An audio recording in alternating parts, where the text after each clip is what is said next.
Hi friends, welcome to சமையலை சுவாசம். இன்றைக்கி காளான் வச்சு சூப்பர்வாக மட்டன் டேஸ்ட்டில் காளான் கொத்துக்கறி. இது நம்ம சாதத்துக்கு சைட் டிஷ்ஷாகவும் வச்சு சாப்பிட்லாம். நம்ம தோசை பண்ணும்போது மேலே வச்சு காளான் கொத்து தோசையாகவும் செஞ்சு சாப்பிட்லாம். வாங்க இது எப்படி பண்ணலான்னு பார்க்கலாம். ஃபஸ்ட்டு நான் இதுக்கு ஒரு பாக்கெட் 200 கிராம் அளவுக்கு காளான் எடுத்து க்ளீன் பண்ணி வச்சுருக்கேன். இதை நம்ம சின்ன சின்ன பீசஸாக கட் பண்ணி எடுத்துக்கலாம். உங்களால் எவ்வளோ சின்ன பீசஸாக கட் பண்ண முடியுமோ அந்த அளவு குட்டி குட்டி பீசஸாக கொத்துக்கறி மாதிரி கட் பண்ணி எடுத்துக்கோங்க. ஃபஸ்ட்டு ஸ்டவ்வில் ஒரு பேன் வச்சுட்டு அதில் 2 ஸ்பூன் அளவுக்கு குக்கிங் ஆயில் ஆட் பண்ணிக்கலாம். இது கூடவே 1 ஸ்பூன் அளவுக்கு சீரகம் ஆட் பண்ணிக்கோங்க. சீரகம் நல்லா பொரிஞ்சு வரவும் ஒரு கொத்து அளவுக்கு கரி லீவ்ஸ் இதில் ஆட் பண்ணிக்கோங்க. நெக்ஸ்ட் இது கூட ஒரு பெரிய சைஸ் வெங்காயம், 2 தக்காளி சின்ன சின்ன பீசஸாக கட் பண்ணி வச்சுருக்கேன். அதை இது கூட ஆட் பண்ணி தக்காளி வெங்காயம் நல்லா வதங்கி வர அளவுக்கு, நல்லா சுருண்டு வதங்கி வரணும், அந்த அளவுக்கு வதக்கி கொடுத்துக்கலாம். இதுக்கு தேவையான அளவு சால்ட் ஆட் பண்ணிக்கோங்க. சால்ட் ஆட் பண்ணிவிட்டு தக்காளி வெங்காயம் நல்லா வதங்குற வரைக்கும் வெயிட் பண்ணிக்கலாம். இந்த அளவுக்கு மசிஞ்சு வந்துருச்சு. இப்போ நம்ம இது கூட மசாலாஸ் ஆட் பண்ணிக்கலாம்.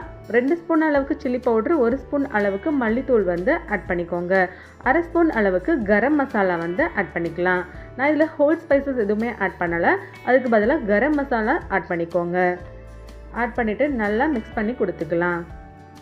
இது 2 நிமிஷம் நல்லா வதங்கி வரட்டும். இது கூடவே 1 ஸ்பூன் அளவுக்கு இஞ்சி பூண்டு பேஸ்ட் ஆட் பண்ணிக்கோங்க. இஞ்சி பூண்டு பேஸ்ட் ஆட் பண்ணிவிட்டு நல்லா வதக்கி கொடுத்துக்கலாம்.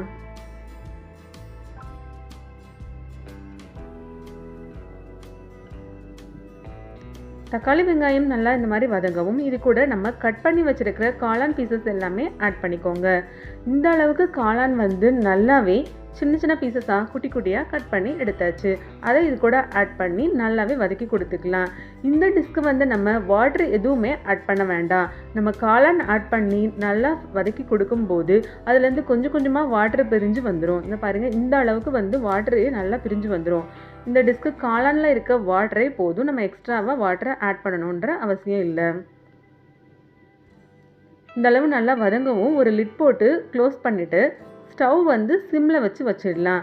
அந்த காளானில் இருக்க வாட்டரே நல்லா பிரிஞ்சு வெந்து வந்துடும். சிம்மில் வச்சு ஒரு 5 மினிட்ஸ் வச்சுருந்தேன். பாருங்கள், நம்ம வாட்டர் கொஞ்சம் கூட ஆட் பண்ணல. காளானில் இருக்க வாட்டரே நல்லா பிரிஞ்சு காளானும் நல்லாவே வெந்து வந்துருச்சு. இந்த டிஷ் செய்கிறதுக்கு அதிகம் நேரம் எடுக்காது. ஒரு 5 மினிட்ஸ்லேயே நம்ம சின்ன பீசஸாக கட் பண்ணி போட்டிருக்கிறதுனால சூப்பர்வாக காளான் வெந்து வந்துடும். நம்ம காளான் கொத்துக்கறி சூப்பர்வாக ரெடியாகி வந்துடுச்சு.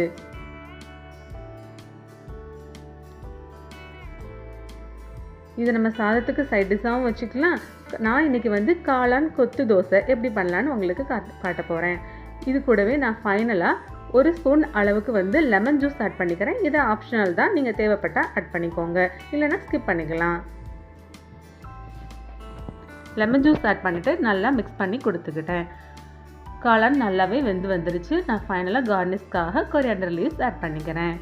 நம்மளோட காளான் கொத்துக்கறி சூப்பர்வாக ரெடி ஆகிடுச்சு. இன்றைக்கி நான் இதை தோசையில் எப்படி பண்ணலான்னு பார்க்கலாம். ஃபஸ்ட்டு தோசை மாவு வச்சு தோசை எடுத்து போட்டுக்கலாம். இதுக்கு மேலே ஒரு எக் ஆட் பண்ணிக்கிறேன். இது அப்படியே டேஸ்ட்டில் கறி தோசை மாதிரியே இருந்துச்சு. மட்டன் கறி தோசை மாதிரியே இருக்கும்.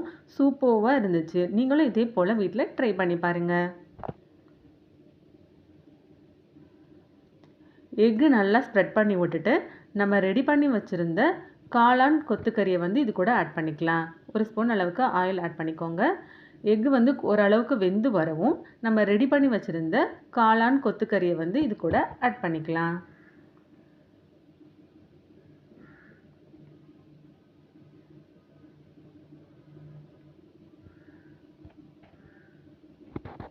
இது 2 சைடும் திருப்பி போட்டு வேக வச்சு எடுத்தால் சூப்பர்வான காளான் கறி தோசை ரெடி.